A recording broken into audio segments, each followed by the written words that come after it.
নবী করিম সাল্লাল্লাহু আলাইহি ওয়াসাল্লামের উপরে দুরূদ পাঠ করব। সাল্লাল্লাহু আলাইহি ওয়াসাল্লাম, সাল্লাল্লাহু আলাইহি ওয়াসাল্লাম। যদি আমরা দুরূদ ইব্রাহিম পড়ি অথবা আল্লাহুম্মা সাল্লি ওয়া সাল্লিম আলা নাবিয়িনা মুহাম্মদ, তাহলে আল্লাহ তাআলা আমাদের সম্মানকে বৃদ্ধি করবেন। হাদিসের মধ্যে এসেছে, যে ব্যক্তি নবীর প্রতি একবার দুরূদ পাঠ করে আল্লাহ তাআলা তার 10টি গুনাহ মাফ করে দেন, তার প্রতি 10টি রহমত নাজিল করেন। আল্লাহ তাআলা তার সম্মানকে 10 গুণ বৃদ্ধি করে দেন। সুবহানাল্লাহ। এজন্য যে যত বেশি দুরূদ পড়বে আল্লাহ তাআলা তার জন্য তত বেশি রহমত বরকত নাজিল করবেন। আসসালাতু নূরুন, দুরূদ হচ্ছে আলো। আমাদেরকে যখন কবর রাখা হয়, কবরটা অন্ধকার।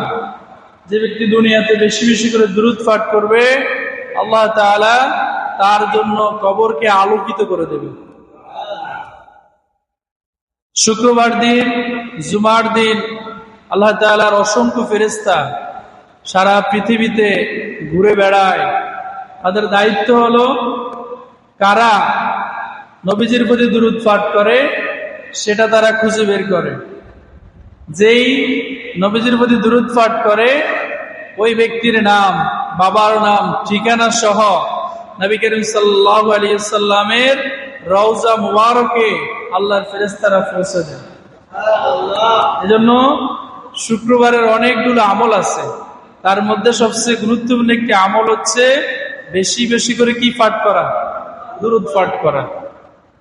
এই দুরূদ আমাদের সম্মানকে বৃদ্ধি করবে, আমাদের গুনাহ মাফ করবে, আমাদেরকে সম্মানিত করবে, আমাদের প্রতি আল্লাহ তাআলার রহমতকে নিকটবর্তী করবে। এজন্য আমরা যেন এই মাসে অর্থাৎ সারা জীবন বেশি বেশি করে দুরূদ পাঠ করতে পারি। সবাই বলেন আমিন।